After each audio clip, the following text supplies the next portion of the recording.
Hello and welcome. In this video, we're going to take a deep dive into one of the most important pages in Torah Readers, the member management page. At its heart, Torah Readers is a tool for connecting your community to the readings that matter most. And every one of those connections start with a member. Who can log in, who can reserve a reading, who can manage parshiot or approve requests, or send out emails. All of that flows from how your members are set up in the system. Member management is where you balance two things that often pull in opposite directions: security on one side and ease of access on the other. You want your members to be able to engage with Torah Readers easily, but you also want firm control over who can do what. The good news is, Torah Readers gives you the tools to do both without making either one a chore. Now, let's walk through the page together and I'll show you everything it can do. The member management page is accessed from the admin toolbar as shown here. Let's start by reviewing the various areas of the page. At the top, we have the page title and a row of buttons that give you a quick access to the key capabilities of member management. We'll cover each of these in detail as we work through the video. Just below that, you'll see some helpful statistics, the number of members in your system, and a breakdown of the roles assigned to them. It's a quick, at-a-glance picture of where things stand. As we scroll down, we find a panel for inviting members to join Torah Readers. From here, you can manage your invitations and see when a member has accepted. They accept simply by clicking a unique link sent to them by email. Next is the main event, the list of all your members, shown in a clear matrix that lays out the roles assigned to each one. Clicking a role in the table either adds it to the member or removes it. It's that quick. And the Manage Member button lets you open up a fuller profile for any individual member where you can view and edit all of their details. If you have a large congregation, the table may span multiple pages, but don't worry, it's fully searchable by name and you can expand the view to show more rows at once as shown here. Now let's take a deeper look at how to add members to Torah Readers. The fastest option, and the one most synagogues use when they're getting started, is to bulk load members from a CSV file. If we look at the format of the file in Excel, you'll see we need 4 columns: first name, last name, email, and Hebrew name. The Hebrew name column can be left empty. It's not required. Now I'll choose the file and load it into the dialog. Notice we have an error. The file isn't saved as a CSV. This is one of the checks the system runs automatically to make sure the file is compatible. It also checks that your column names are correct. So let's go back to Excel, use Save As, and save the file in CSV format. Now, when I load the CSV file, it passes all the checks. Worth noting, at this point the system has only validated the file. No data has been imported yet. All the checks have passed and the file is ready to import. Before we click import, we need to decide whether to notify the new members of their accounts. This is important because the email Torah Reader sends contains a predefined password they can use to log in. By default, this option is checked, and we'd recommend leaving it that way, unless you plan to share login details with your members another way. Click Import Members, and the system creates an account for each one. In our example here, one account was skipped. That's because the email already existed in the system. Torah Readers won't create duplicates. Now, when we scroll down to the member list, you can see the new member has been added. By default, they're given the basic user role, set as active, and subscribe to system emails. Now, let's look at how to add a single member by hand. Click the Add Member button, enter the member's first name, last name, email address, and a password. Don't worry, the member can change their password later. Click Add New Member, and the account is created. An email goes out to the new member with their login instructions and credentials. Another way to add a member is to send them an invitation with a unique link. This panel lists the members you've sent invitations to. You can even set an expiration date on the link. A small but important security feature that prevents the link from being used long after it should be. Simply enter the email address you want to send the invitation to and click Send Invite. The member receives an email with a special link. When they click it, they're taken to a screen on Torah Readers where they can finish creating their account. Let me show you what that looks like. I'm copying the link and opening it in a separate browser tab. Notice that the synagogue is pre-populated and can't be changed, and the email address is locked in. The member fills in their name, sets a password, accepts the terms and conditions, and clicks Register. From there, they can log into their account, which is activated automatically. And when we come back to the member management page, we can see they've been successfully added to the list and they're now active in the system. In the members list, you'll notice some rows highlighted in yellow. These are what we call temporary members. A temporary member is typically a one-time reader, someone who comes to read a bar or bat mitzvah and may not read again. Temporary members don't receive emails and they have no ability to log into the system. They're purely so your reports correctly show who read what and when. Many synagogues also use temporary members as a clever way to reserve specific readings. In this example, you can see we have a reading reserved for a bar mitzvah. By assigning that reading to a temporary user, we prevent anyone else from claiming it. To create a temporary member, click the Add Temporary Member button, enter a first name and a last name, and click Add Temporary User. They'll appear in the list, highlighted in yellow. When you no longer need them, they can be deleted. But rest assured, they remain in the system behind the scenes, so your historical reports stay accurate. Now, let's talk about roles. And this is where the balance between access and security really comes into focus. Every column in the role metrics represents a different level of access to Torah readers, and clicking any cell either grants the role to that member or takes it away. It's a simple system, but it gives you precise control over what each person in your community can do. The first column is the active status. This simply defines whether a member can log into Torah Readers at all. Inactive members stay in your system. They're just locked out from logging in. Next is the admin role. Admins have full access to all the management and reporting tools in Torah Readers for your synagogue. They get the admin functions in the drop-down menu, as well as the admin toolbar on the left side of the screen. This is your most powerful role. Use it thoughtfully.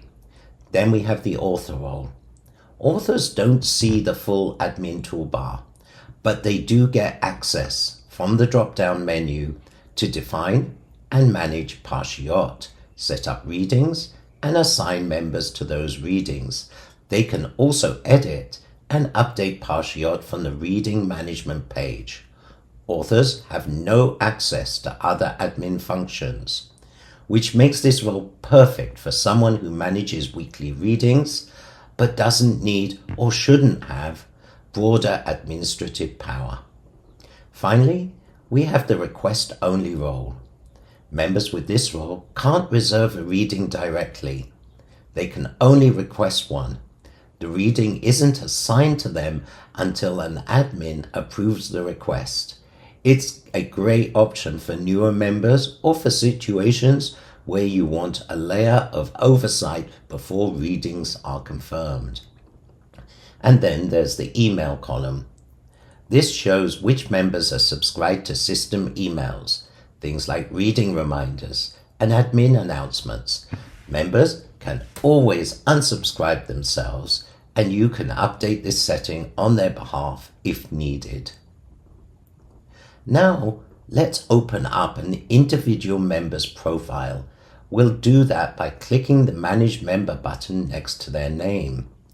The first section shows their personal information: first name, last name, email, Hebrew name, and bar or bat mitzvah portion.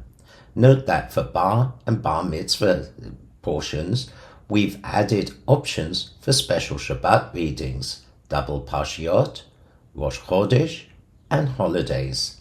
This setting matters because Torah readers can send members anniversary reminders as their bar or bat mitzvah approaches, a thoughtful touch your community might appreciate. Next, we see their role and active status. These checkboxes mirror the same options you'll find in the main member table. You can manage them from either place. Below that are the email notification options. Notice that the available options depend on the member's role. For example, if I'm an admin, do I want to receive notifications meant for other admins? That kind of fine-tuning lives here. The next section lets you mark a member as deceased. Deceased members don't appear in your active members list, and they don't receive any emails, but they're preserved in your reports, so your historical readings still show their full context. It's a respectful way to handle a sensitive situation. A more recent addition is the per member reading limits. Torah Readers has always had global limits, the number of readings a member can hold at any one time and the number they can reserve per parasha. From this profile, you can override those globals for individual members. If you want to give one member a tighter or looser limit than your community-wide setting, this is where you do it. And if you ever want to revert back to the default, just click the reset link. If a member asks you to reset their password, you can do that right here. They'll receive an email with the new password you've defined for them. And finally, you have the option to delete a member. Like deceased members, deleted members no longer appear in your active list and don't receive emails, but they remain in the system, so reports for past readings stay accurate. If you scroll to the bottom of the page, you'll find a section for deleted members. Expanding it shows everyone who has been removed from the active list. And here's the good news. If you ever need to bring someone back, you can fully restore them to an active account with a single click. You'll also find a separate panel for deceased members. Now, while reviving a deceased member is admittedly a rare event, this option is there if you ever need it. We figure it was best to give you the choice. Let's go back to the top of the page, where we have a few more useful options. First is the ability to migrate a temporary member to a full account. This is incredibly useful. Imagine someone read at their bar mitzvah a few years back as a temporary member, and they've since come back to read more. Rather than start from scratch, this option creates a new full account for them and reassigns all of their previous readings to it. They get an email with their login credentials, and when they sign in, their full reading history is right there waiting for them. Next is the login report. This shows you who has logged in recently and, just as importantly, who hasn't. You can filter by preset timeframes: the last 24 hours, last week, last month, or all time. 2 tabs let you switch between members who did log in and those who didn't. It's a great way to identify members who might need a nudge or a friendly reminder. And finally, we have the option to reset all passwords across the congregation. Some synagogues prefer, for simplicity's sake, to set every member up with the same password. This option lets you do exactly that. Every member receives an email with the updated password if it's been changed. And that's the member management page in Torah Readers. In just a few minutes, we've seen how to bulk import members from a CSV file, add members manually, send invitation links, and create temporary members for one-time readers like bar and bat mitzvah celebrants. We've explored the role system, active admin, author, and request only, and seen how each role gives you a different level of control over what your members can do. We've toured the member profile, where you can fine-tune everything from email preferences to reading limits to bar mitzvah reminders, and we've looked at the tools at the top of the page for migrating temporary users, tracking logins, and managing passwords for the whole community at once. What does all of this matter? Why does all of this matter? Because the strength of Torah Readers depends on the integrity of your member data. When members are set up correctly, with the right roles and right access, everything else just works. Readings get assigned smoothly, reminders go out to the right people, reports tell an accurate story, and your community engages with the systems the way you want them to. Member management is also where you find the right balance for your community between giving members easy access to readings they care about and maintaining the kind of thoughtful security that protects your synagogue's data and reputation. Granting an admin role to one trusted person, setting request only for newer members, expiring invitation links so they can't be misused, resetting a forgotten password in seconds. These small choices, made well, add up to a system your community trusts and one your administrators love to use. Take a few minutes to get your members set up the way you want them. It pays dividends every week for years to come. Thank you for watching, and always, if you have any questions or need a hand, we're here to help.